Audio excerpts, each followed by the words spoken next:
Hey guys, welcome to Hope It Helps. And my guest on the show today is Miss Hibah Jaber. Hibah, welcome to the show. Thank you. Thank you so much for your time. I really appreciate you coming. So Hibah, for the people who don't know, me and you met about, I think, a month ago now. I think so, yeah. Something like that. Yeah. Yeah, we were on a panel at AUD with Sarah, who I had on recently as well. And I remember as we were just waiting around to like start the panel, me and you were already deep in like conversation about this and about that. The life and like self-improvement. Exactly. And we had a really good vibe. There was good chemistry there, and I really enjoyed the conversation. And then I'm like, so the chemistry is there, so it's great.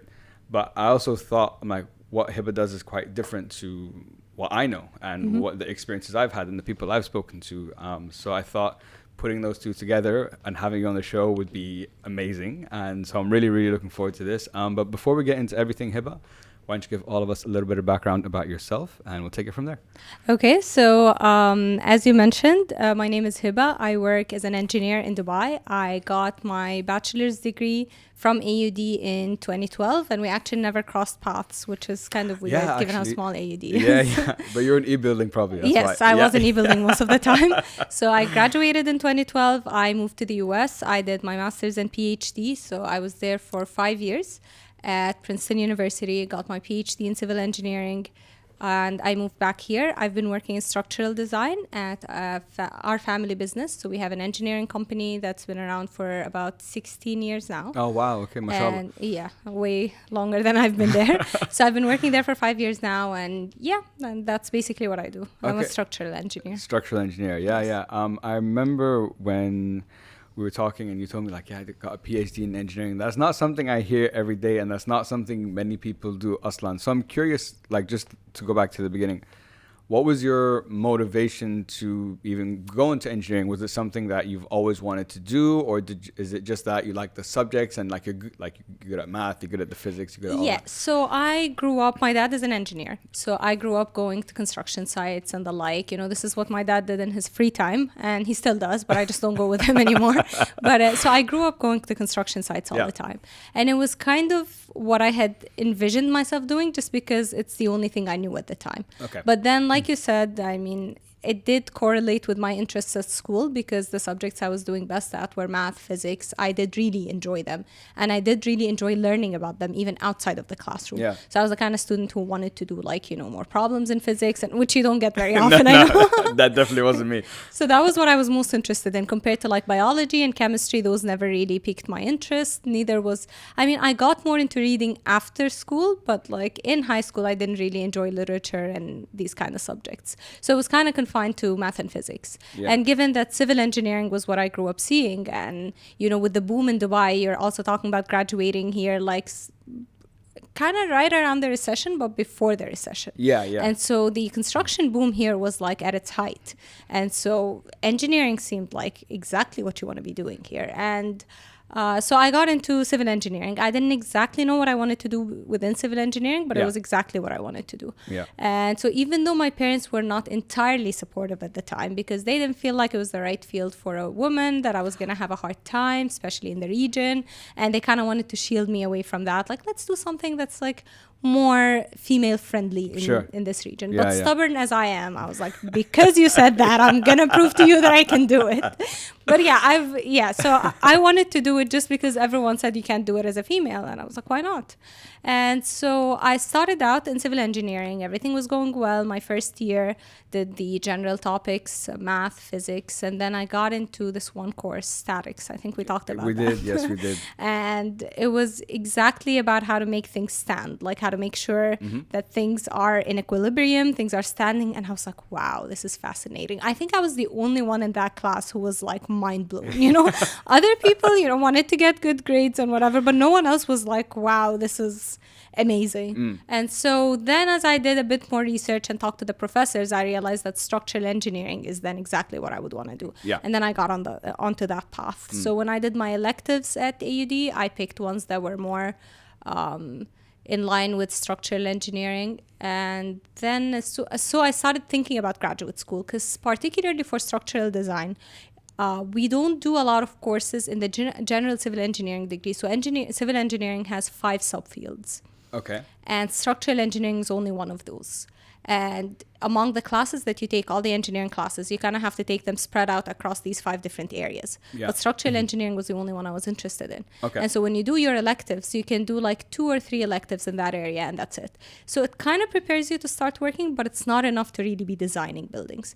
So particularly for structural design, people usually go for a master's degree. Oh, interesting. That's like a common thing that people typically, it if is you a want to go common into thing. that, like yes, that field. Okay. exactly, because you kind of get like the initial background in these courses. Like you do a course in concrete design and you do a course in steel design, but these are very basic. They're very preliminary design. You cannot really design an entire building with only that knowledge. You can pick up things as you start working, but generally speaking, you kind of need more technical knowledge before you get into that. And so I started thinking about master's programs towards the end of my 3rd year, which is when I would need to start applying the following fall. And so I was determined to go to grad school. So I made a list of the top schools I wanted to go to, and I applied to 10 schools, which you can imagine. Applying to 10 schools was like a full-time job, basically. Yeah, for sure. Especially because, you want to make sure you get in. So you're sitting there writing your statement of purpose, polishing it for every school, working on like your extracurriculars and all these things. And so that's when I applied to these programs, I got into 9 out of the 10 programs. And wow, well done. Well, mashallah, well done. That's awesome. Yeah. So then I went on to graduate school afterwards. Gotcha. Okay. I think it makes, listening to your story, I think it makes a lot of sense that you ended up in engineering, given like your dad's an engineer and the experiences you had growing up. So, and you were good at the subjects that fit that field. So it kind of feels like a natural fit. So it's interesting because growing up, I was similar to you in the sense that my dad's a civil engineer. That's cool. Of course, Palestinian dads, of course, everyone's going to be a civil engineer. Either that or a doctor. Yeah. No otherwise it's unacceptable. Exactly, and so growing up, I was also like maths and physics and all that kind of stuff. That's what I was better at than like reading and English and all that kind of stuff. So it was a natural fit. It kind of felt like probably how you felt to go into engineering. And then when I got into engineering, and you mentioned statics, it's interesting that you looked at statics and you're like, wow, like this is mind-blowing, whatever. And I looked at statics, I'm like, oh, this is not for me at all. Okay. I think that's a more common experience than mine, so don't feel bad. What I realized is growing up, I think maybe you had a similar experience. In your example, it worked out though, so it's a bit different. Mine, I had this belief the whole time, engineer, and kind of like what you just said, that mindset that, a lot of people must have had at some point, like, if it's not an engineer, what are you going to do? You're just going to be a businessman? Like, as if that's, it's a disaster. And so I never thought about what else would I want to do, because my whole life I was just geared, like, towards that. Tunnel vision, right? Yeah, literally, it's tunnel vision. I never thought of like, there's other options, there's other things that I'm at, like, so obviously I transitioned into business, but I did finance because it's all numbers, so that's what I like as well. But I realized when it comes to a profession, this was my experience at least, it's not about ability. It's not about can you do the work, it's more about do you have the discipline to put in the amount of work it needs to be successful in this profession. So as an engineer, as a doctor, as a lawyer, like, you really have, at least this is my perspective, maybe you feel differently, but I feel you really have to love it to put in the work to be successful at it.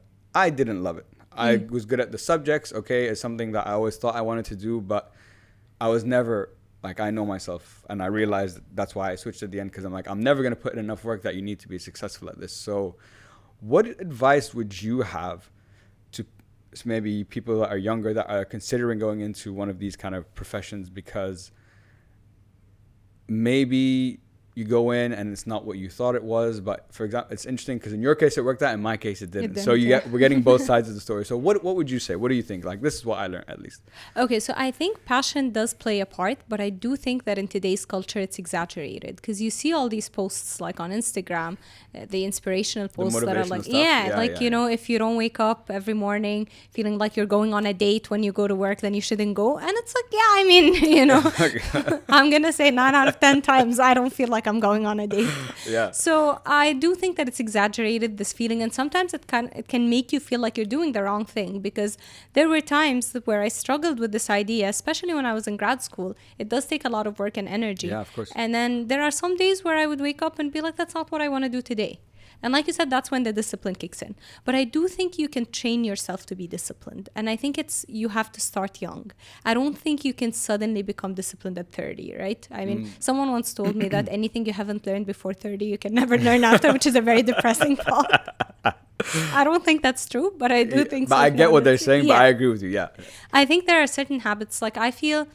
For example, I was the kind of student who didn't feel very challenged in high school. Okay. So I never really developed any study habits. I was kind of coasting by. I was doing really well. So I never felt the need to do anything more. But there were certain subjects I was curious about, even as a kid. I was the kind of kid who was curious. And, at the time, it wasn't easy to do research. And, Google didn't exist. So even like researching things, you had to like take out a book from the library and do all of that. Yeah. So I only did that for things I was very interested in. But then I wasn't very good at doing things I wasn't interested in, like you said. But now I find myself, I enjoy the subject matter of what I do, but I do spend about maybe 30-40% of my day, sometimes my entire day, doing things I don't feel like doing, administrative work, or I don't feel like sending this email or sitting through this meeting, and you do it anyway because you can't only do the things that you like. So I think my advice would be to learn how to be disciplined. Whatever you put your mind to, if you decide to start working out, learn to discipline yourself to do that every day. If you decide that you want to pursue something, learn to do it to the very end, to not quit. I had a similar experience when I went to when I started grad school, actually, and maybe we'll talk about that a little more later. But when I first started out, I was very homesick, which is, a typical you mentioned that last time to me. I was depressed. I hated it. I didn't see what the point of doing something so difficult was, especially when it wasn't something that you had to do. It was something I wanted to do, but it was kind of optional. You can just always go back home and start working. And then I just sat there with myself one day and I was like, listen, we're going to do this. It's going to be the most miserable 2 years of your life, but you're going to do it. You're going to finish it. And you just have to. And when you kind of have, I know it seems kind of maybe a little harsh to have that self-talk, but when you put your mind to something and you're just like, it's temporary, I'm just going to do this for the next 2 years. And this is kind of how I got through school. Even, when it would get tough around final exams time and I didn't feel like studying or I had more interesting things to do, it was always like, you have this 1 week. You only have to do this for a week, and then afterwards, you never have to worry about it. And I think just learning how to push yourself through things that you don't feel like doing is very valuable. You can't expect your passion to kick in all the time. You can't expect to feel motivated all the time. It's just not human nature. Yeah. I totally agree with you that I think starting younger, number one, is a great idea. I know for myself, like, I did not have discipline when I was younger, and it took me like into my late 20s to get it done and to get it right. Well, good for you for getting it done anyway. At any age you do get to that point. Yeah, exactly. But I totally agree with what you said, because if you do it younger, whatever comes later is a lot easier, because you kind of know how to set yourself to do all that. Do you think so? Okay, you said passion is not enough, discipline is what is needed. So if we're going to compare the two, let's say let's have an example. So I'm back at university now. I'm doing engineering. I'm disciplined, I'm putting in the work, but I'm realizing over time that like I really don't like this, or like I don't enjoy this. This doesn't feel like what I would want to do, even though I'm doing well and good at it. So do you feel like discipline has a limit until you reach a point that it's either your passion comes in and you continue, or you realize, no, this is not for me, and you leave?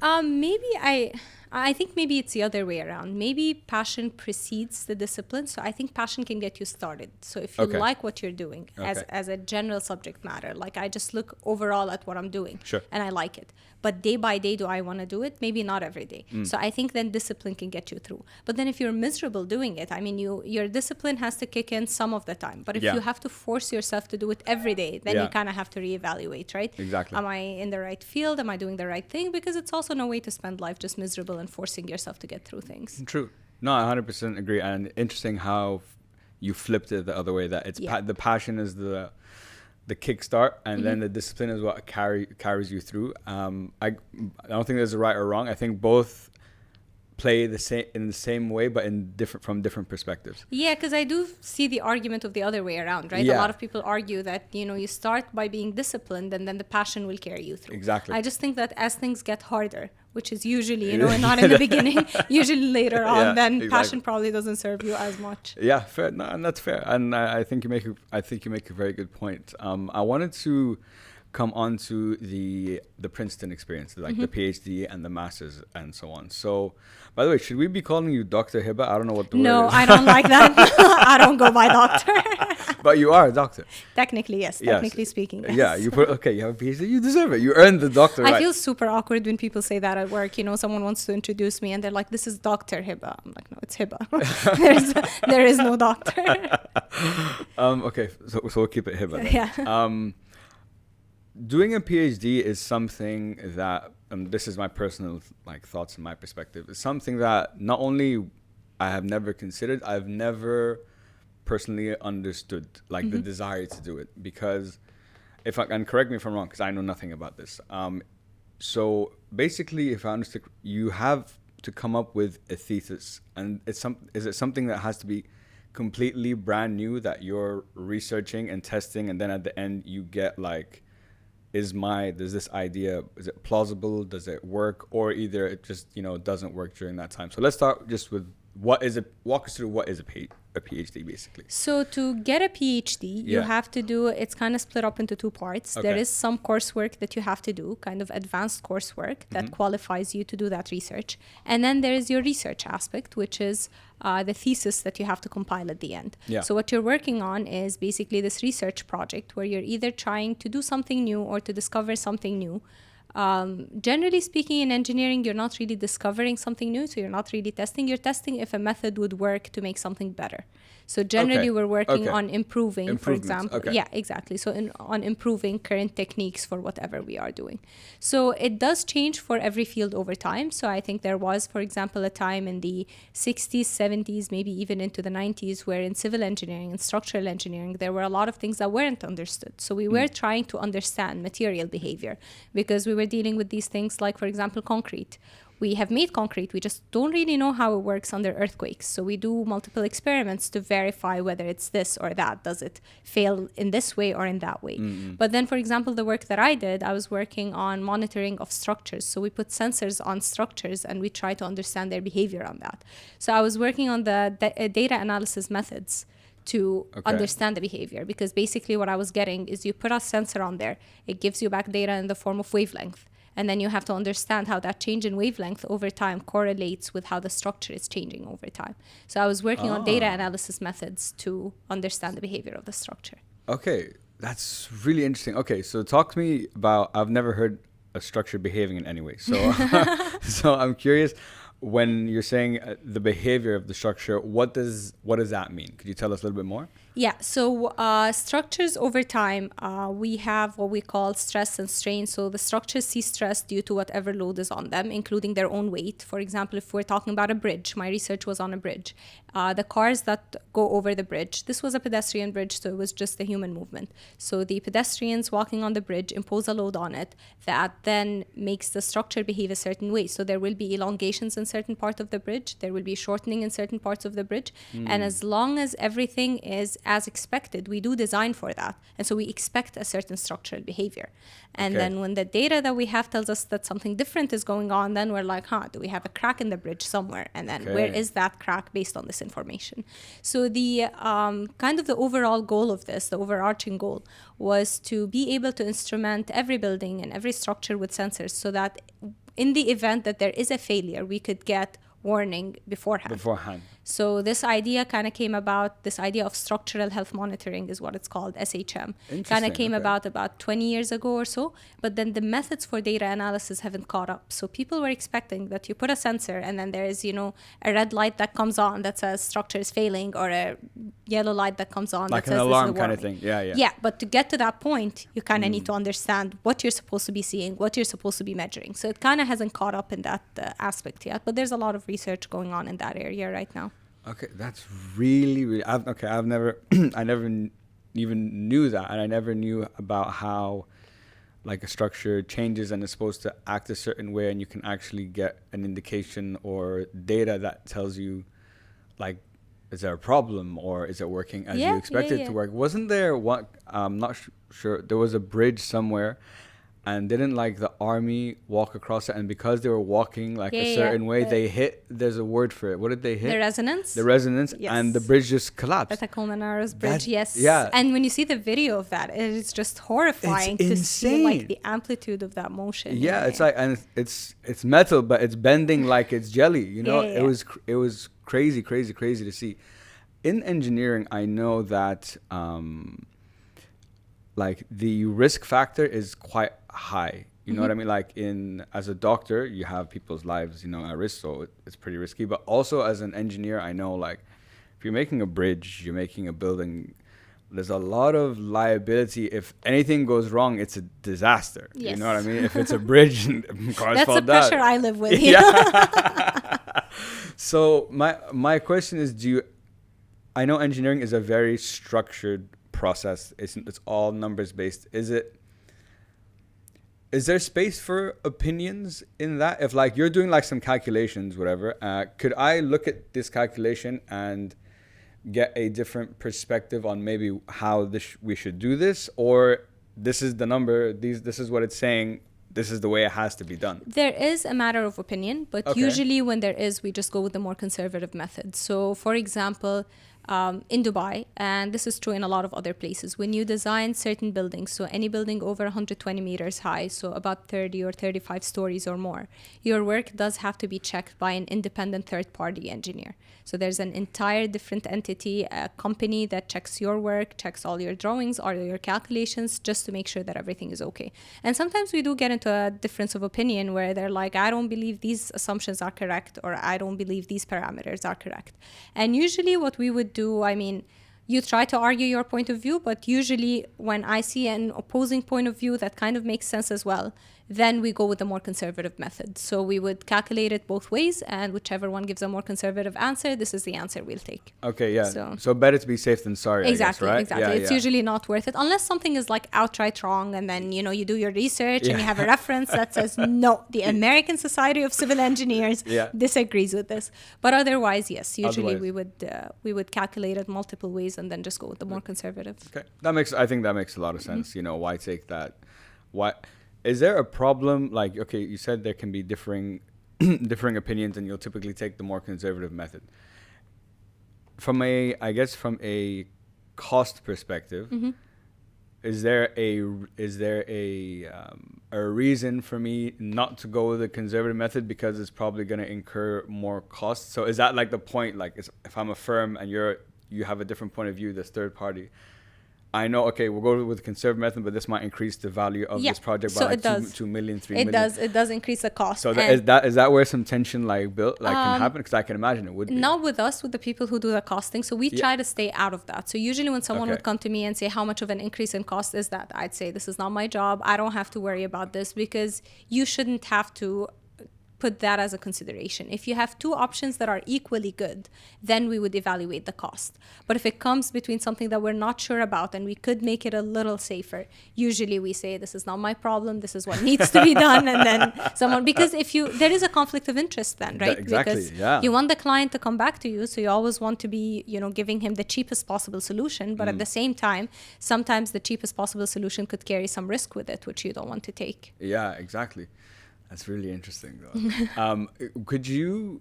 So I know you said like, oh, it's not my department, whatever. But based on what needs to be done, I'm sure, do you have like an understanding in your mind, like a ballpark? I think, yeah. I know these calculations. I know how much it's gonna cost. I know a ton of steel is about 4,000 dirhams these days. So like, we do these calculations. Sometimes, we see whether it's worth an argument or not. Like sometimes, if it's 0.01% of the cost of the project, we're like, you know what, everyone sleeps better at night knowing that this is done, so let's add that cost. But sometimes when it is a big cost, sometimes it is worth spending more time on. That we're like, can we find more references? Because if method A says this and method B says this, but then you have to add 5 million in cost, is it worth doing research to see which method is more worth correct? It? Yeah.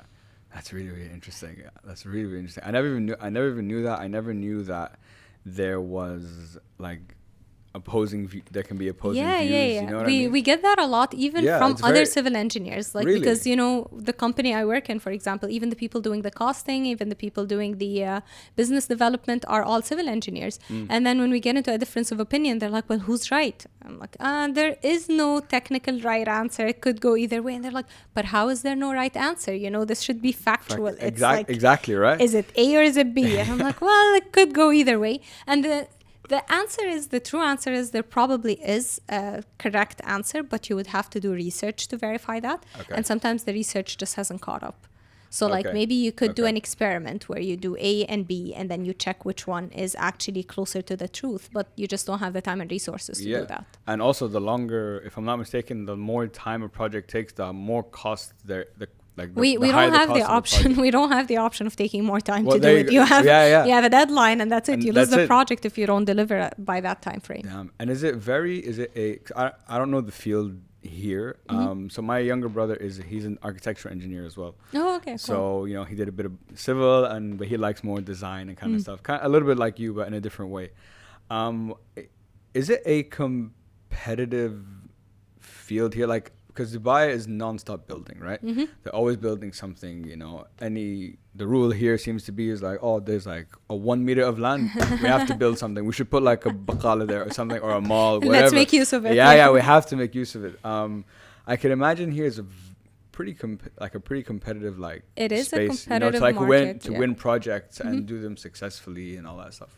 So it is a very competitive market, and it is getting more and more competitive because, there are more companies in the market, but also, for example, what people were getting used to in the boom of 2006 and 2007 is that you could design things. I mean, we look at it sometimes now and we're like, wow, how did people accept this? Because time was very valuable at the time. You could over-design by 5%, 10%, and people didn't care if you could deliver earlier. And now, you have people checking your work, like even the clients have structural engineers who are double checking your work, making sure you're not going over budget. And then if you're even, 1% over budget, they're like, oh, wait, I think we can have some savings here. So no one's willing to accept that anymore. So it does get competitive in that aspect, that you want to deliver at the least cost, just so someone else doesn't swoop in and say, I can do this, I can value engineer this project and give you something better. So as an engineering firm, what makes me stand out? What do I mean by that is, let's say there's a project coming up. I'm an engineering firm, you're an engineering firm, and we're both like tendering for this project. What is it about, what makes an engineering firm like, yo, let's go there, these guys are like the known guys or this? And my question is, if they are, why? Like, okay. What is it? Like, so price definitely plays a role there. So how much you're charging for the design of the project. But setting that aside, let's say for two companies, they're offering similar prices. Now everyone kind of knows in the market what kind of price you should aim for. So, everyone's giving similar prices. So I think what distinguishes a company would be, first of all, the quality of the design. So when we're talking about architectural design is kind of subjective. And so what the client might like is different depending on who the client is. Yeah. But when it comes to structural design, what distinguishes a good structural design is, hopefully having no history of failures. That helps a lot. Yeah, for sure. But then the speed at which you can do it and the flexibility. Right now in the market, the biggest thing is flexibility, because clients have changes all the time. Like a developer will launch a project and then they'll realize halfway through the design that actually the 3 bedrooms are doing better than the 2 bedrooms. So now they want to change the entire building to 3 bedrooms because their marketing team is giving them that feedback, the sales and the marketing. And so then all of a sudden you have 2 additional floors on your building because they want to maximize the number of 3-bedroom apartments. So you kind of have to have this flexibility of saying, yes, we can still deliver on time and incorporate this change as we go along. Yeah. And if you don't have that, then clients don't want to work with you again because they're like, I don't want to have to decide on day one what I need because I could change my mind in a month or 2. And these days, developers are notorious for doing this. You feel like you reach to the very last step and then they're like, well, wait a minute, I kind of wanted to add 2 more floors. And you're like, well, okay, let's go back to the beginning. So that kind of flexibility goes a long way with developers, I think. That's very interesting because if you're building a building, you're a developer or whatever, like you're an engineer, so you understand. It's not like like if I want to make a change, it's not like if I'm like changing, like for example, like a social media post. Yeah, I'll change the color here, whatever. Boom, done. Sometimes it feels like that's what they think. That's how they think it works. But like, how do you incorporate the ability to be flexible in a design? Because a design is there. This is how we're going to build a building. We're going to go step by step by step, and this is why we're doing this, and this is why we're doing that. This is what we need to do.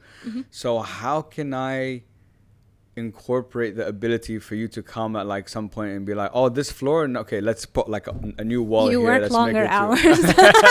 That's the short answer to your question. I've been in the office till like 6 or 7 a.m. sometimes finishing something up. So yeah, basically you just have to do that. You just have to do that sometimes. Yeah. Damn. Okay. And you mentioned something. You said like they change their mind halfway through the design. So is this? I don't know how like buildings even are built or like work. So I'm guessing first you make the design.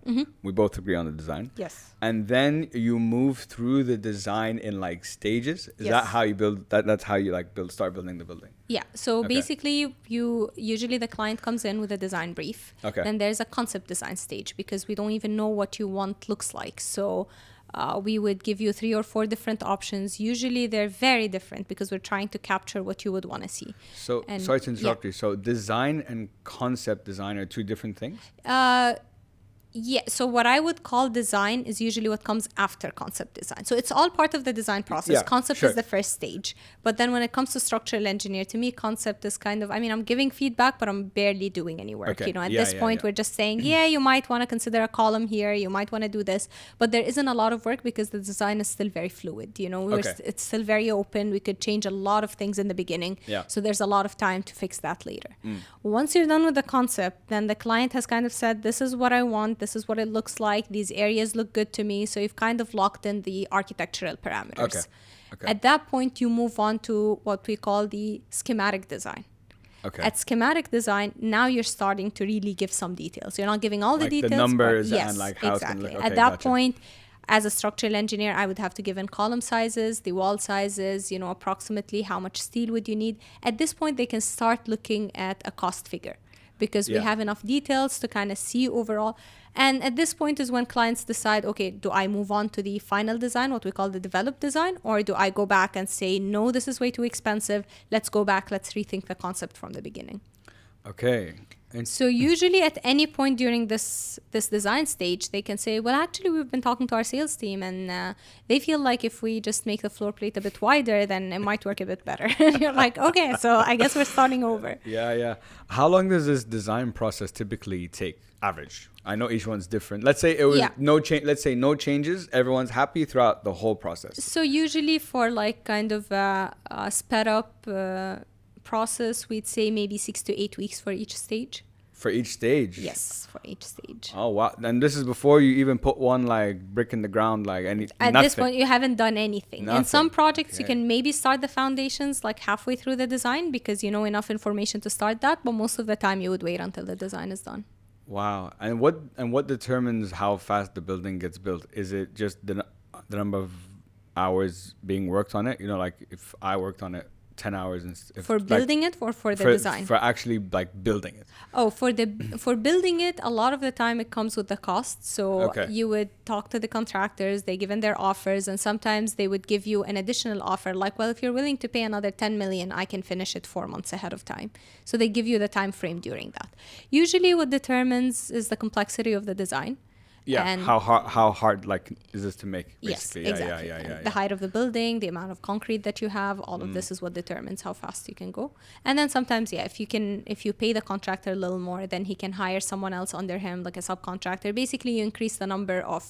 It's the same number of man hours, but you increase the number of people working. Yeah, so you can reduce in that the time amount you're getting more work done in that amount of time. Exactly. Yeah. Okay. Wow, that's so interesting, man. Because I've never never known these things. Talking about it because it's like. When you're working in this field, you're like talking about this stuff all the time that like it never crosses your mind to like, talk about it in any other terms. Yeah. And I'm sure I'm using more technical terms than I'm supposed to, but it's just that, you're so used to talking about it all the time. It seems so obvious. Like it doesn't seem like something you'd want to explain to anyone. Yeah. You're literally talking to a wall right now. Like I'm learning about all these things. I know nothing. That's why I keep asking questions like, oh, really? Is that how? This is how you build it? Okay, cool. I wanted to come back to the PhD just for a sec. What I'm trying to understand. So your PhD took you 5 years? 5 years, including the master's. 5 years, so including it was, masters. yeah, 2 years for the master's and then 3 more years for the PhD. Could you tell us about like that experience, like those 5 years? I know you weren't. I remember you told me you weren't planning to do one. You were doing your master's, and then I think in your first year or second year, you got your professor suggested, "Yo, by the way, maybe you should check this out. Like, continue this further." And my question is, like, now when you reflect back, because that's it's a lot of work. It's 5 years of your life. It's not a little bit of time, yani, mashallah. It's not a small thing at all. So I'm curious. So when I got out of uni, for example, I just wanted to work. You know, khalas. I wanted to like Couldn't wait to get yeah, out just get into that world. Me personally, I don't like. I'm not a studying guy. I just don't like it. I would prefer to like work and get like that experience, and for example, get a master's or do an MBA or something. But that's just my personal preference. So, tell us about what was that experience like. What made you decide, like, because you said typically you do structural engineering, you don't have enough of a technical background to start designing buildings, so you wanted to do your master's. So after your master's, in your head, I'm guessing you wanted to. The plan was master's, work. Yes, right? Exactly. Yeah. And then you decided, like, what made you decide to go to continue like a PhD instead of working? Because I think that's really interesting. It's funny because I feel like when you look at these decisions, you assume that people put so much thought into them, that there was this entire process, and it's actually, I think a lot of the time you make a lot of these big decisions kind of based on how you feel in the moment. You know, if you put yourself back in that. So what happened is that I started out my master's and I absolutely hated being away from home. I hated how difficult it seemed. And, you know, I was surrounded by these people who had graduated from MIT and like all these really good schools. And I was like, what am I doing here? You know? And it was really hard because it was like, even though I think we grow up here with a lot of like American pop culture and we get the references and everything, you still get there and you do feel like an outsider. Oh, right? absolutely. I mean, there were a lot of people who had lived in the US before. Most of them had, actually. There were some international students, so those were like kind of my base friend group in the beginning, because I was like, we're all foreigners. Come, Habibi, come, let's sit. Actually, there weren't a lot of Arabs around, but a lot of like European students and Chinese students, so it was kind of easier to connect on the aspect of like, we're all foreigners, you know, we all don't know how this works. We don't know, you know, how to get a new phone, and the fact that you can't get a new SIM card without a phone, you need a contract. Like, why do you need a contract, you know? So just, you know, connecting on these aspects. But I didn't feel like I belonged there. It took me a really long time to kind of warm up to the place. And I think a lot of it is resistance. You get stubborn. You're just like, I don't belong here. I don't want to be doing this.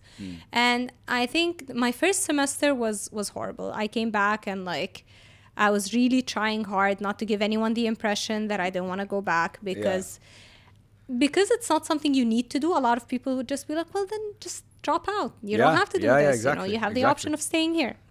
And so I went back there, and I think eventually, like maybe a month after I got back, no, it must have been longer than that, because I think when the weather started to warm up, so another thing that was really depressing there was the winter. It was like, they're long. The first snow was before Halloween. Like, we're talking, wow, this October. We're talking like, I think it was 21st or 22nd of October. And that was my first time seeing snow. So it was exciting. It was the first snow.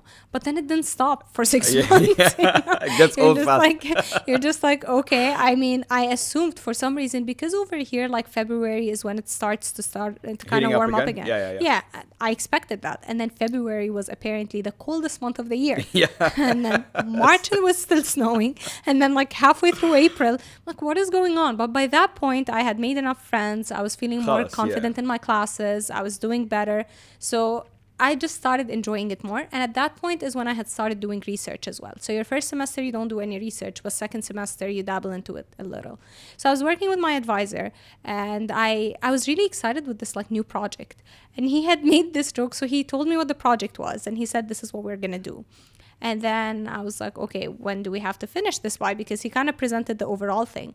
And then he said, we have 2 months.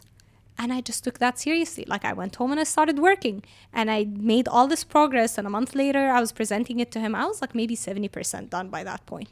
And then he just looked at me and he was like, this was supposed to be your master's project. That was a joke. I was like, okay, I didn't get that joke. You know? It was like, this was supposed to take us a year. But he said, you seem to really be enjoying research. So I wanted to talk to you about the fact that maybe you want to do a PhD, you know. A PhD is like 90% research. You only have to do a couple more courses to fulfill the requirements. So there are certain requirements that are a little different between the master's and PhD. So there were like 2 more courses I would have needed to take. But aside from that, it would all be research. And so when you were talking about like not wanting to do any more school after that, I think that was true in my master's. Like towards the end, I was just done with exams and assignments and all of that stuff. But then the PhD feels more like a job. I mean, first of all, you are getting paid to do it. You are on you get paid to do research usually. So in the US, PhD programs are mostly paid. Are most PhD programs typically paid? So Princeton is all paid for grad school. Masters and PhDs all paid, except I think the Master of Finance is the only program that's not paid. Oh, I never knew that. Yeah. Oh, okay. So that gives you, fine. But that gives a little bit more of a like incentive for sure. So in the sciences in general in the US, because you're doing research, so the research you do gets published and then you're helping them technically too, exactly. Right? So you're doing work for the university technically. And you also do some teaching assistantship. So you're also helping out with that. So you get paid for that or for doing research. So then thinking about it from that aspect, I was like, I mean, it is your first experience working, but you are setting the hours, which is kind of nice. Most advisors are kind of flexible about when you come in and when you go. And, you know, it was my first experience kind of working from home whenever you wanted to. So it was kind of nice in that aspect that you are working, but you're not fully committed. So you're not coming in at like, you know, 8 a.m. every day. To like 5, whatever, I was trying to do that for the most part, just because that kind of schedule works for me. But if there was a day where you had a doctor's appointment or something else to do, you could do that. And then in terms of your progress, I mean, you're not as tied to deadlines as you are at a job. Just because you do have, for example, conference deadlines and journal paper deadlines, but that's kind of up to you. You pick which conferences you want to go to, you pick which papers you want to publish, which journals you want to publish in. So you do have an overall time frame. So you kind of want to publish a paper maybe every year. But then we're talking about an entire year where you could be doing that, right? Versus, you know, at work now, for example, your boss just comes to you and says, we have a submission in 6 weeks. You can't be like, well, I'll see if I can fit that into my schedule, you know? So it was more flexible in that aspect. So when I thought about it in the beginning, I was just like, oh my gosh, 3 more years, you know, like I just couldn't see myself doing that. But then as I started to think about it more, I was like, what else would I be doing with my time? I'd be working, and I can do that after I graduate. So it's not a missed opportunity. I was, for the most part, financially independent because I was getting paid. So there was really no harm in doing it, except the missed opportunity of working, which now I'm glad I was thinking about it in that way, because I feel like in our 20s, we really get hung up, especially early 20s, and like wanting to do things very quickly. Like you want to graduate as soon as possible. You want to get your first job as soon as possible. And it's like when you think about it, if you take a year or 2 more to do it, it really doesn't change anything. I mean, there's very minimal kind of disadvantage to doing that, to taking longer to do things. And I don't know, I feel like my mentality was always like, do it as quickly as you can. And I'm glad that I didn't do that with the PhD, because I thought about it. I was like, give me like a month to think about it.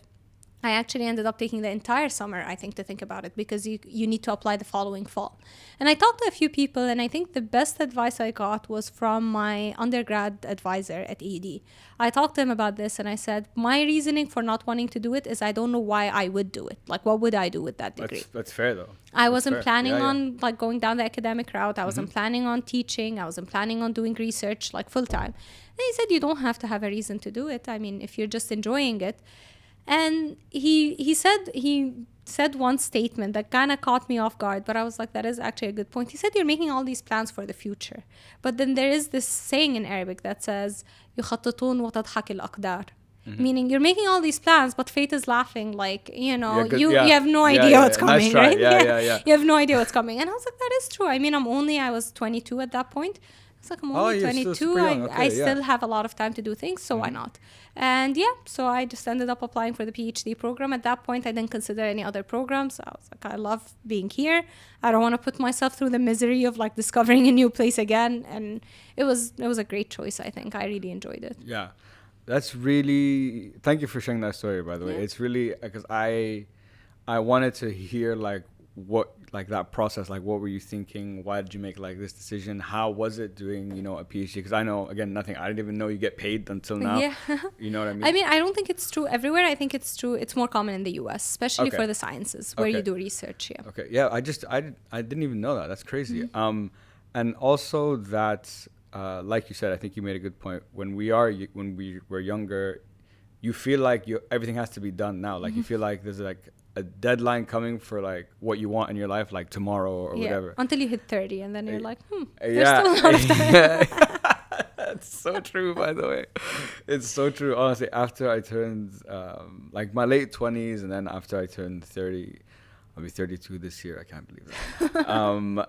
You look at things differently. You're not in as much of a rush, and like looking back, I think if we both reflect on our life, maybe certain things we did took longer for us to get to certain stages, but yani, knock on plastic, wood, whatever you want.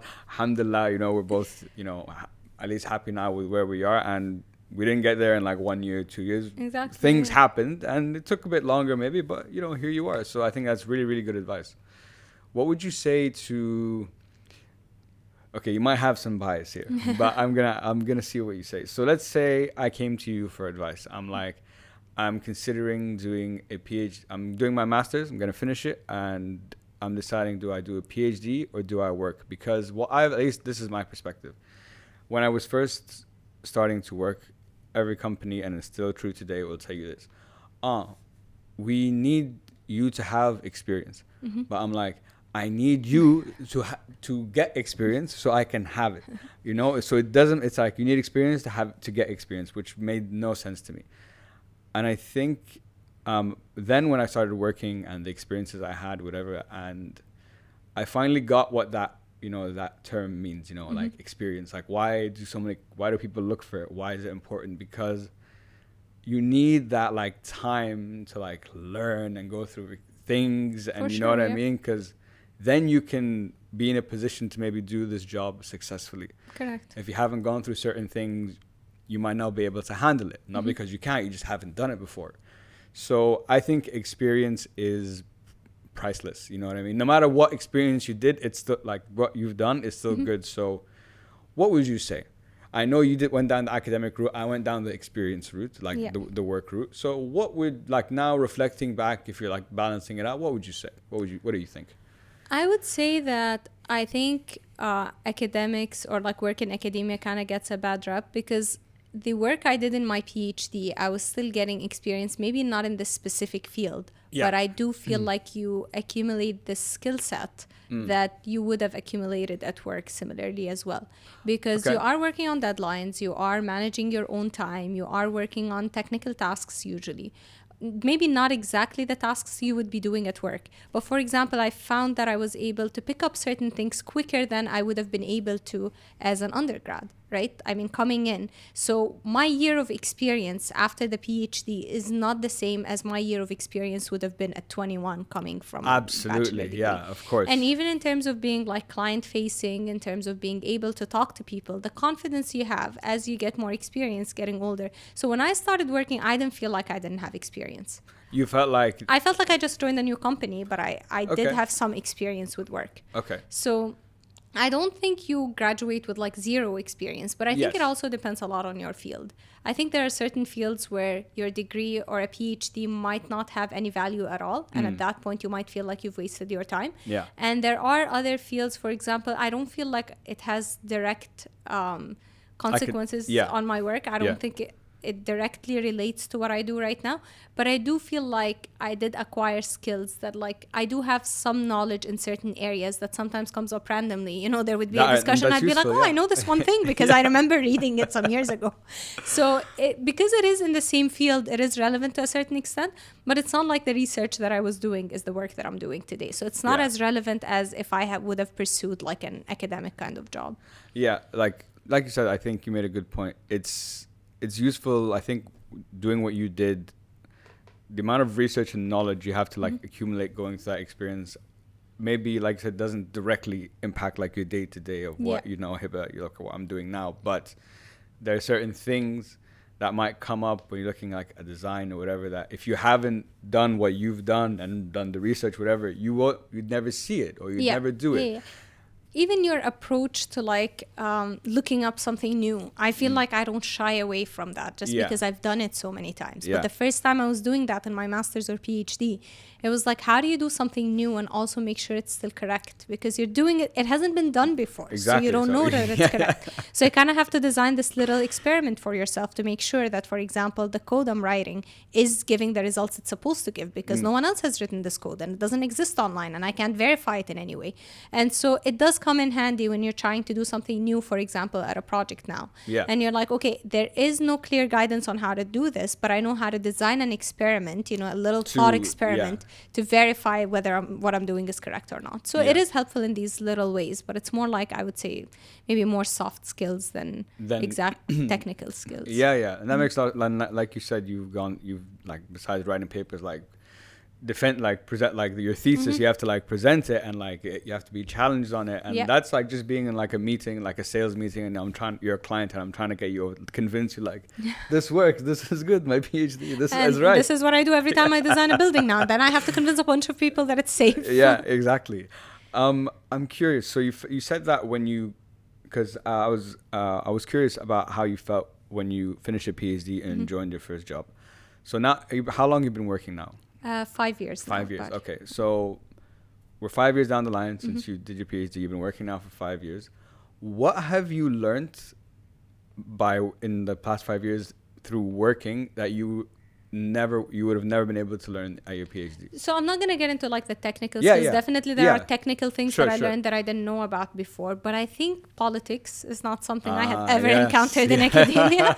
It wasn't something that was like, I don't know, maybe in other places you might encounter it, but work politics is not something I had seen ever before. And so just had to like sidestep certain arguments, how to like, get on good terms with the client, how to do these things that I wasn't used to doing. So I think people skills is definitely like the number one thing, which you wouldn't expect in an engineering job, but I guess humans are social creatures, and so it's going to come up in any kind of setting.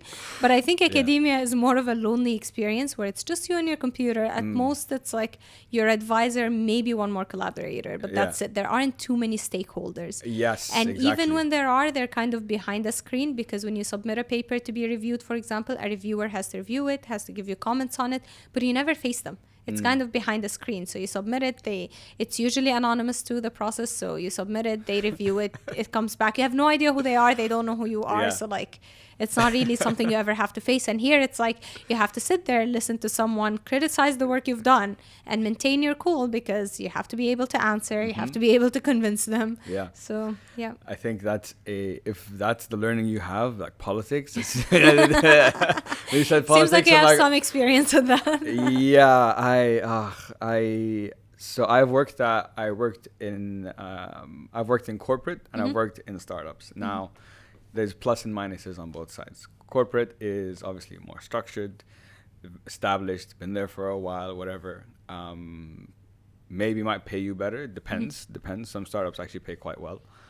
But politics, like my first, like that corporate job was just politics and hierarchy, and like if a VP, if a VP comes in, everyone has to be like, oh my God, this VP comes in. I'm like, guys, it's just a guy. It's just a guy.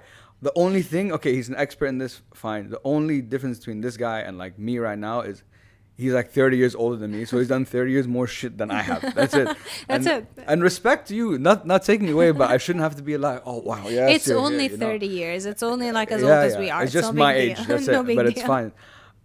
So I realized I'm like, I can't work in that environment. It's just not me. I'm not the kind of person that, like dress like this, wear this. They're like, oh, be yourself, but in this box. You see this box? How you have to speak? Get in there. And I'm like, no, I didn't like that. So corporate is not my vibe. Loved startups.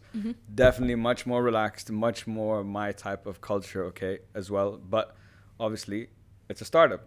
And it's a lot riskier. Riskier. Job security is not guaranteed. And, one company, we got like a big investment. They hired like a lot of people. But then like 6 months down the line, they realized like, we hired like a lot of people and our business is we haven't generated what we need to generate to maintain all these guys. So it's a roller coaster. You never know. You really never know what's going to happen. But I think when you said politics, I'm like, God damn. I'm like, yeah, I feel. I feel that. Yeah, I feel that big time. I know how Hiba feels.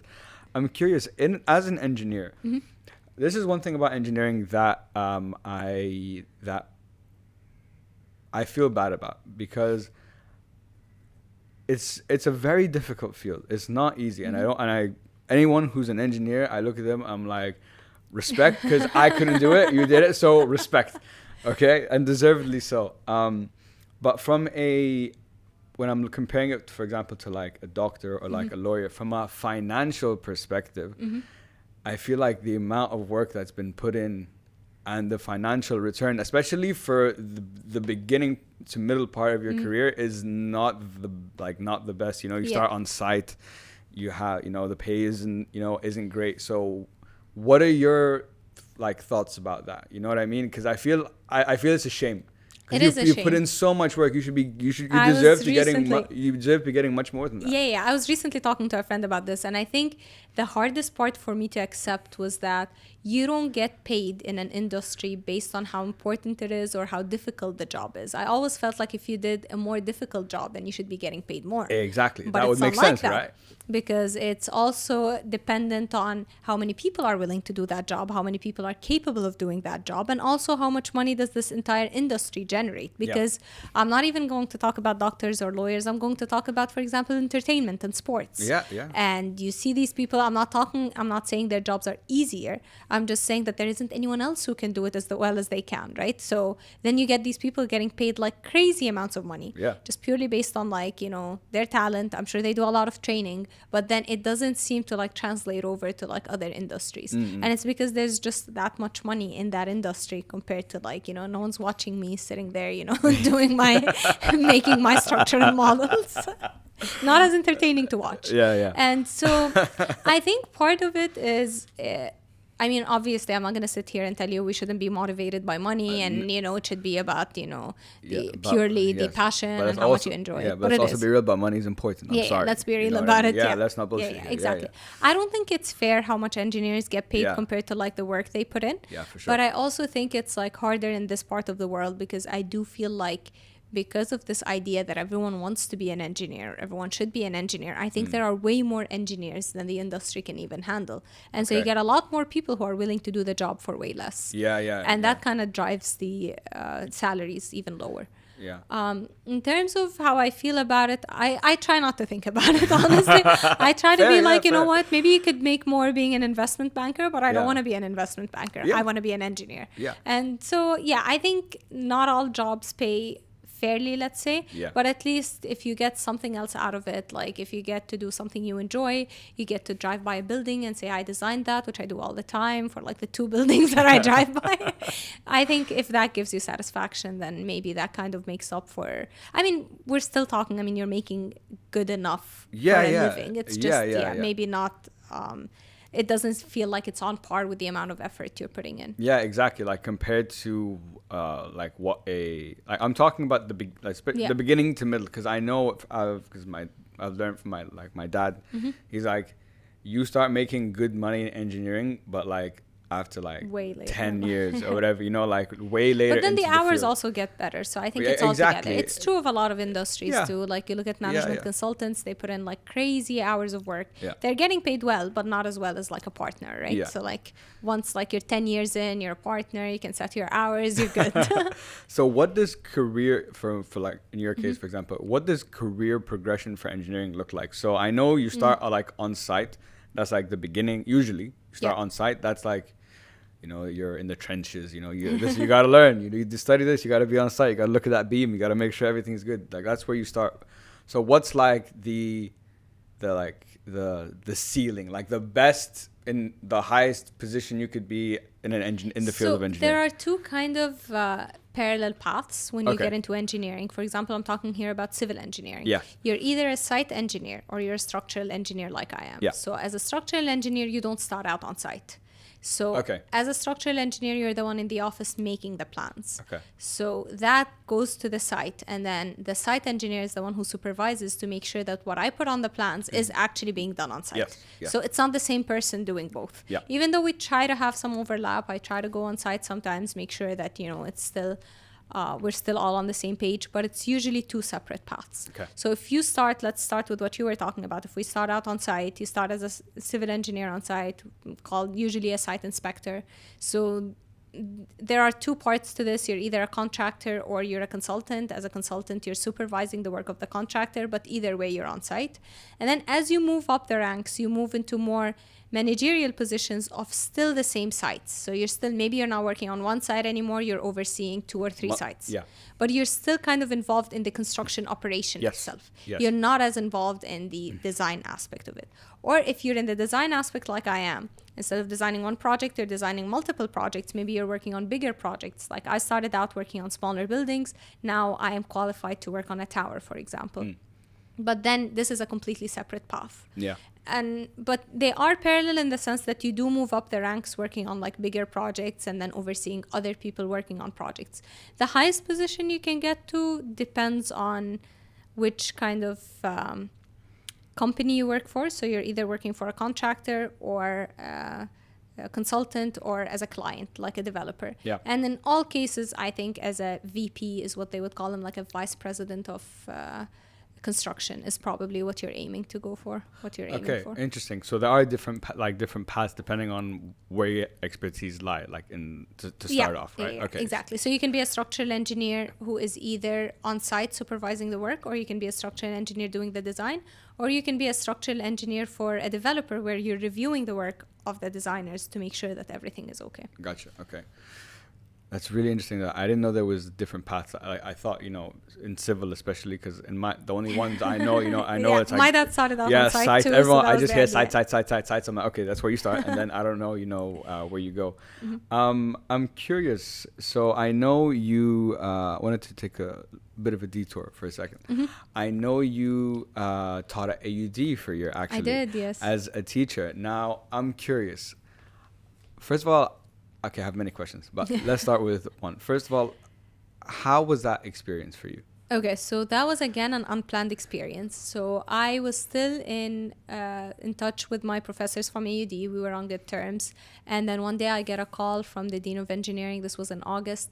So just as a background, I was still in touch with them because I was doing an internship program through my company. So AUD requires students, civil engineering students, I think all engineering students actually, to do an internship. Like a co-op kind of thing. Yes, a professional experience. Yes. And so they usually have a hard time placing them in companies just because a lot of companies don't answer or just don't provide a reply. So they try to place them through their connections. Okay. So they've developed kind of a partnership with a few companies through people they know, where they would bring in the students and they would train them. And so I had something set up like that with AUD, where we would bring in 2 or 3 students every summer, and we would supervise them working in the office and then working on site. So I was working with a couple of people on sites to make sure that they were placing them and giving them that experience. And so as I was doing this over the summer, I get a call from the Dean of Engineering, and I thought it was just, to check up on the students. I know I have to submit a couple of reports. Then he said, how would you like to teach at AUD? And I was like, okay, that's not something I had considered. Okay. But this was a time in 2019 that I wasn't as busy with work. This was towards the end. So I wasn't working till 6 a.m. in the office. Yeah. So I was like, you know what? This opportunity kind of came to me. I think it would be good. And they wanted someone, so they were looking for someone to teach a course who had relevant experience, like working hands-on. Sure. And so they wanted me to bring in that experience to the class. So I was like, oh, this is so exciting. Yeah, sure. Why not? And then I hung up the phone and I was like, oh my gosh, what I do have so I much just to say prepare. yes to? Yeah. I have so much to do. I've never done this before. I've been a teaching assistant, but it's different than when you're setting your own syllabus. You have to Did you have to create the curriculum yourself? So you pretty much have to, but then because it's a well-established course at the ED, I could use the materials that was okay. Yeah, fine. Yeah, but then it was still you're bringing that extra onto it. You have to bring that. Yeah. So I started preparing. This was 2 weeks before the semester started. I started preparing. Yeah, this was really late notice. Okay. I started preparing, but it was one of the most exciting things I had done because it made me realize that I really love working with students. I came in and it was very exciting. This was September 2019. And it was really exciting starting just to be in the class. And I had picked my class to be towards the end of the workday so that I could leave work and go to class. And I would go like an hour earlier to prepare. Students would sometimes come in to ask a question. We would talk about things. And it was interesting that students saw me as relatable, maybe because I was younger than the other professors and because I had been an AUD student myself. So she gets it. You get it. We have 3 different assignments this week. You know what I'm talking about. And so it was really nice to have these conversations with the students. And I felt like they weren't as uncomfortable asking questions. Okay. How many students were you teaching? So I was teaching 17 students at that point. Wow, that's it's a sizable class. That's a size, and these were juniors and seniors, so there was some pressure there. Okay. So the first class, I remember I was like really nervous. I didn't know how to start. I didn't know what to say. I'd be so scared. But then it was just, I don't know how, but the semester flew by. It was like really fun to do. And it was the kind of thing where it was taking up a lot of time. I didn't realize that 1 hour of lecture time takes 3 or 4 hours to prepare for, between the prep and the assignments and the grading and all of that. So it was taking up a lot of my time that I ended up doing a lot of that work on weekends. So my weekends were fully booked with that. And it was exhausting, but I loved doing it. And it was to the point where even if I had a bad day at work, if I had a lecture that day, it was such a high. I would leave feeling so good after lecture that it was just there was nothing else to match it. And it was a guaranteed good feeling, whether even if you look at one student and they get it, you're like, that's it. Ahmed gets it. It doesn't matter if my day was going really badly. So that was really fun to do. But then the second semester kicked in. And at this point, my work picked up too.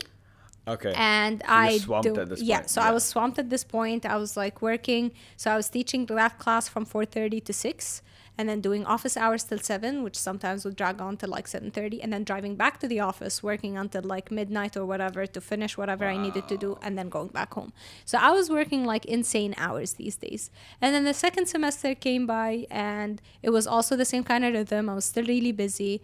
And I remember March, it was spring break, March 2020. And I was like, that's it. I need to get out of here. I need a week off. I just need to. And so I planned a trip. I went to Australia, and then the COVID restrictions hit. Oh my God. And I was abroad, and I was like, this is the time to come back.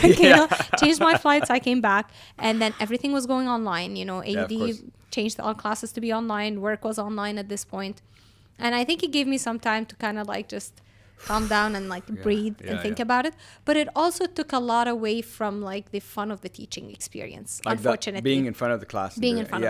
Because now you're teaching online, and it's different. It's a different feeling. You don't see the students. That feeling I was telling you about, looking at someone being he gets it. I wasn't getting that anymore. And then you ask a question, you're not sure if they heard you or not. You're just any questions? And you get no response whatsoever, And then at that point, you're like, what do I do? Did you guys hear me? Do I need to repeat? And there's also that added pressure on the students of needing to speak up. And I found out that a lot of students didn't even have space to be sitting in front of a computer by themselves in a room, having the screen, having the camera on for me to see them. And so that was a difficult experience. I think it took away from the interaction with the students that I really enjoyed. At that point, it felt like I was just giving a boring lecture. It didn't feel like that at all. It's like a webinar, just sitting watching and for an hour, and that's it. And the worst part is that because we had to record the lectures, which I agree with, because not everyone could attend at the same time. Sure. But at the same time, it kind of gives you this feeling that the students are not listening because they can listen anytime. They don't need to listen right now, right? Exactly, yeah. And so that kind of made you feel like you're just going through the motions. You do that for an hour. And I talked to a couple of professors. They were all struggling with the same thing. But at the end of that semester, I was just like, I can't do this again. I also had the advantage of knowing the students at that point because I had taught them for half the semester in person, and then we moved on online. I don't know how you would do it not ever having met the students. Just virtually that? Yeah, and they did that. I mean, for a year afterwards, that's what they were doing. Yeah. And I just couldn't imagine not even knowing what they look like, not even knowing what they sound like, not knowing these people at all, and having to somehow grade their work and, talk to them. And it was a little easier knowing the students because then I could do things like Zoom calls one-on-one with them whenever they required. So I did give it more time than I was doing. So when I was doing it in person, I had one hour for office hours and, they could ask whatever questions they want. With this, I kind of had to be more flexible that just let me know. We can set up one-on-one meetings. I can explain this to you. We can set up a review session for everyone if they would like. I was trying to help them out as much as possible.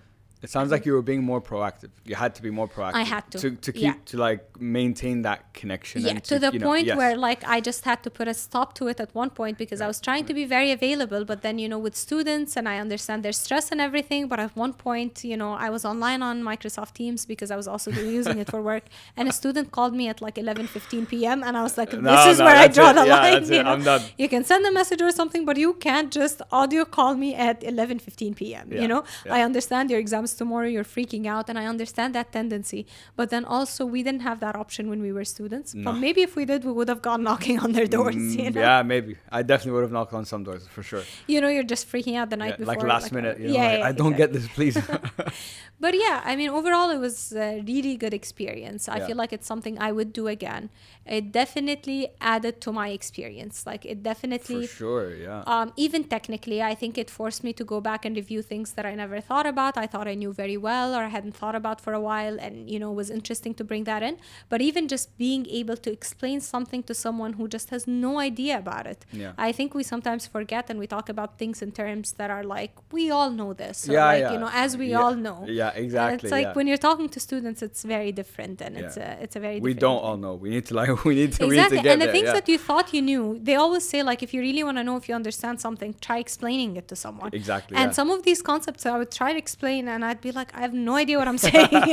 Like, it was helpful to go through the lecture like 2 or 3 times before actually giving it to students, because I'm like, I'm confusing myself right now. I can't imagine how this would be for them. Yeah, exactly. That's a really interesting experience that you had, and the timing of it as well. Not just learning how to be a teacher for a semester and having that experience, but then learning how to be a teacher like online, and all the Zoom calls you had to do, and like that transition and so on. I once heard that if you really want to learn something, like, teach it, because like when you teach it, you learn it twice, because I know it. But now if I can get you to understand it, that means I really, really know it. You know what I mean? And I had to look up different ways, because maybe I understand it from one perspective, but then I had to look up different ways to explain it, just to be maybe someone else would get it if you presented it this way or presented it that way. And that was also interesting. In addition to that, something I had never thought about is, when you prepare a lecture, I always had to prepare 3 or 4 weeks in advance, because I needed to know where the lecture was headed, because sometimes what's the track for that? Yeah, exactly. 3 or 4 lectures later, you'd have to mention something that you should have mentioned before and maybe you didn't. So I had to also be ahead with that. And that I hadn't thought about until I started teaching, because it didn't really occur to me that it wasn't just about what you were learning today. It's just it all adds up to one big thing at the end. But yeah, I think it was very useful for me as well. Not just for the students. No, I'm sure it was. I think I've always I've given, I think, one workshop for one of my clients, and I love that experience. It's not because I'm the expert, I want to show my, but to teach someone, to show them guys, this is how you do it. And then when you see they get it, and they're happy, you're like, man, it feels good. It feels really good. It feels really good. And it doesn't get old, No, that's ever. a weird thing. You're helping someone. Yeah, my first semester, also when they would come into office hours, they're like, I don't get this thing, and then you explain it to them and they're like, oh, it makes sense. I'm like, yes, finally, you know. So yeah, it's a guaranteed high. Yeah. No, exactly, 100%. I would love to, I think, at one point, maybe for a little bit of time, just teach. I think not just from a helping someone like that. I think on a personal level, it's a great growing opportunity, because you have to kind of exactly what you just said. I can explain it this way, but I need another way to explain it. What if this student doesn't get it this way? I have to give it to another one. So it forces you to think differently, and you're interacting with people, and you're trying to teach, and you're trying to help them. So I'm I want to help, but there's also selfish reasons for me that I want it for me, because I know it'll be very beneficial. Would you ever do it again if you had the time? I think I would. You think you would? Yeah. Yes. Okay. Yeah. Maybe a different course, maybe even the same course. I think I would do it again if I had the time. I think what happened though is that at that point, I think I bit off more than I could chew. Yeah. I definitely had way more on my plate than I ever should have. Yeah. And I think that's partially on me, because even at work, like, I told them that I'd be working part-time because I was also teaching. Sure. But then it doesn't really make sense in my kind of industry to talk about, and in a lot of industries, I think about talking about working part-time, because it's not the time, it's the task that you have to deliver. Yes. And I was committing to the same tasks. So when I couldn't get them done within work hours, I was coming in on weekends or working late at night. So at the end of the day, I was doing my full-time job and teaching at the same time. Yeah. And I think I should have maybe stepped away from some of these opportunities, because a project came up and I was like, yes, I still want to be a part of this. Even though maybe at that point I should have said, I have enough on my plate, I shouldn't. So there are some lessons learned for sure, but teaching is definitely something I'd want to go back to at some point. No, I think you'd be a great teacher, by the way. Oh, thank you. The way you like explain, like even in today's conversation, the way you'd like explain your points has been very, like, it's very maybe structured. Maybe it's a teaching experience. Maybe. No, maybe it is. Thank you. There's a question I had and you made me remember it now. Okay. So you know how a lot of companies, there's a lot of companies that, and especially maybe in like finance or banking or investments, whatever, or consulting or strategy, they love engineers. Like, we want engineers because we like the way, this is what they say, the way an engineer thinks. And that statement is actually a thing, like, it's not like just a saying, no, engineers think a certain way. So I don't know what that means.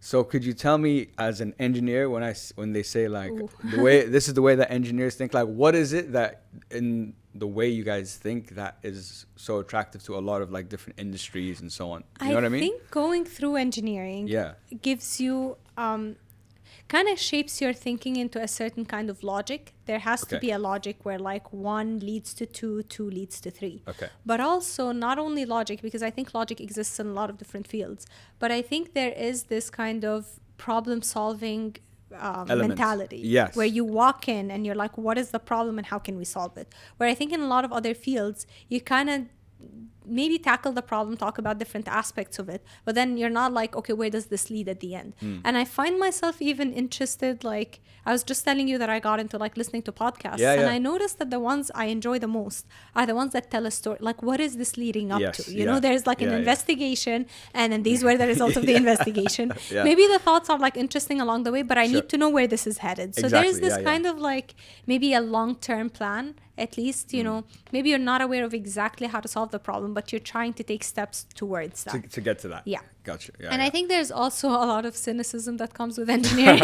I think you don't trust things. You look for evidence. So maybe that also helps in that kind of strategy. We don't work based on like a hunch or I feel like this would work. You kind of need to prove it somehow. So I think that is usually helpful in like strategy kind of scenarios. Yeah. No, and I think you explained it very well, because you guys, it's a very, like you said, 1 leads to 2, 2 leads to 4. It's not only is it a structured way of thinking, you're used to dealing with problem solving because you're trying to build like a damn building. So I'm sure there's problems all over the place.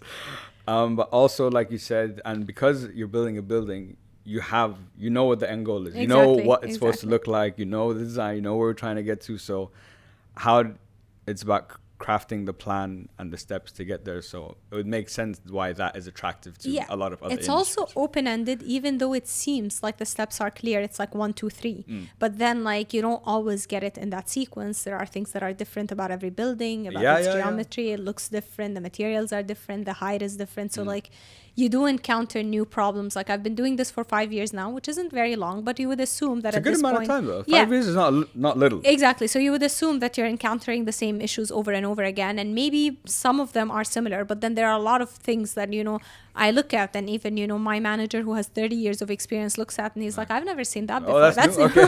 That's new. No, I can imagine it's in your field, it is nonstop, like just different and variety, because different sizes, different buildings, different even different in like stakeholders that you have to deal with. It's all different, and per project, and a building is not like, oh, I'm dealing with one guy. I'm probably dealing with set like of parameters.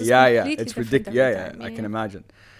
Wow, that's really, really interesting. Hiba, I just have 2 more questions for you. Yeah, okay, go ahead. These are questions that I ask all my guests. Okay, so the first one, if I asked you, either personally, professionally, both, whatever the case might be, if I asked you, what are you most proud of for yourself, what would you say?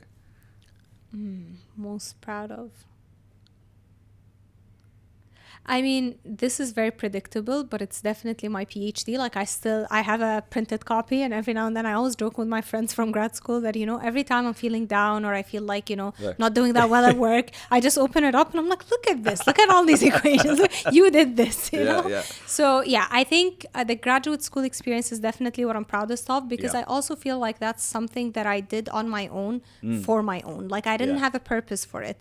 And it's just like all that discipline was just because of a goal that I had set for myself. It wasn't any external pressure. And just, feeling like I could do that. That was like, I also did it like I was quite young when I applied. I was 20 years old when I applied. Yeah, by the way, you're very young to be doing, you're 22 doing a PhD. That's not... Yeah, no, 22 when I applied for the PhD, 23 when I started. But I left for the US. I was 21 years old when I left. So, I mean... When I look back, I'm like, wow, that was very responsible of you. Like, there are some days now when I can't imagine myself doing that now. So I think that experience is what I'm proudest of. No, for sure. And I think that makes a lot of sense. And congrats again, because Thank you. It's something that I know I could never do. It's just not me. You never know. You never know. No, I know.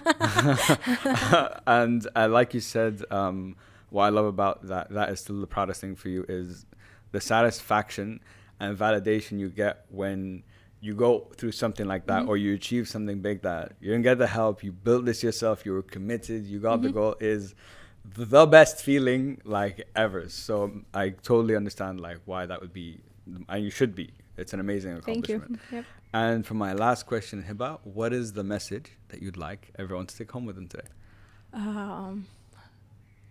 I think one thing that's interesting that I heard recently is that no matter how boring you think your life is, or like how typical and predictable it is, there is something like once you start talking about it, you realize that it's not as predictable as you think. It didn't go in a straight line as you think. And when you start reflecting on these choices, you realize that there is a lot that went into them that is not very obvious, and that these are experiences that other people are having as well.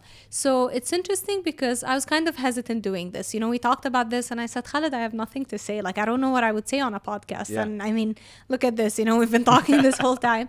And I think it's always interesting to like reflect back on your own choices and, hope that they help someone. But I think we attach a lot of value to these choices sometimes. And I think the biggest choices in my life thus far have happened kind of not by coincidence. I did pursue them, but at the end of the day, the decision is kind of made in a split second because, you're always like one moment away from stepping away and doing something else. So I think, just if the message would be like, just go with your gut feeling, just, trust your instinct and go ahead. Find the unpredictability in the predictability, basically. Yes, exactly.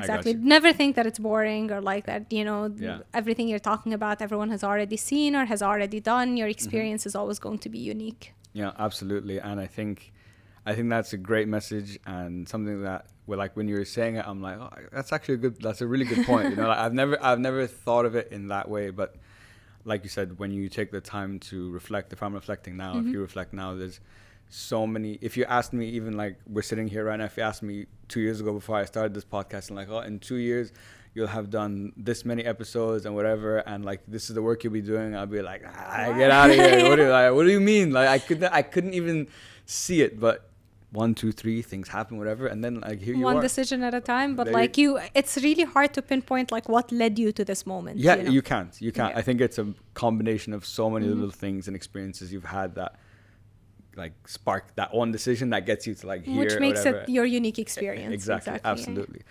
Hiba, I wanted to say thank you so much for coming on the show. I told you there's a lot to talk about. Yeah, honestly, didn't expect that. Yeah. I've loved this conversation. I've really, really, really learned so much from you about like, I don't know, like any of this of how engineers think and why and buildings. I'm so glad you're interested in all of this, honestly. So what I love about my podcast is, so I get there's two different schools of thought. If I'm working with a client, I'm going to be like, go niche. You have a target audience, like niche, go to that. You already have your brand, you have your audience. We want to hit them. Yeah. But me, if I went down that road personally, I think I would lose the love I have for doing this, because every episode is a different person, completely different topic, different whatever. I don't know if it's good or bad. I think it's great. Honestly. I don't know if it's good or bad. I love it, and I love it because of conversations like this because I get to learn. I want to, before I think about the audience, I'm like, Azmiya Khalid, is this an interesting person? Do I want to learn about this? Yes. Okay. That's it. That's enough for me. Yeah. So thank you so much again for coming. I really appreciate it. If anyone wants to reach out to you, connect with you, work with you, maybe go and give them some advice. I don't know. Where can they get in touch? LinkedIn. LinkedIn? And maybe, I guess, Instagram, LinkedIn. I don't know. All right. Perfect. Hiba, thank you so much again for coming on the show. I really appreciate it. You. Guys, thank you so much for listening. Please subscribe, follow the podcast at hope.it.helps with 2 S's. And as always, guys, hope it helps. Peace. Thank you. Bye.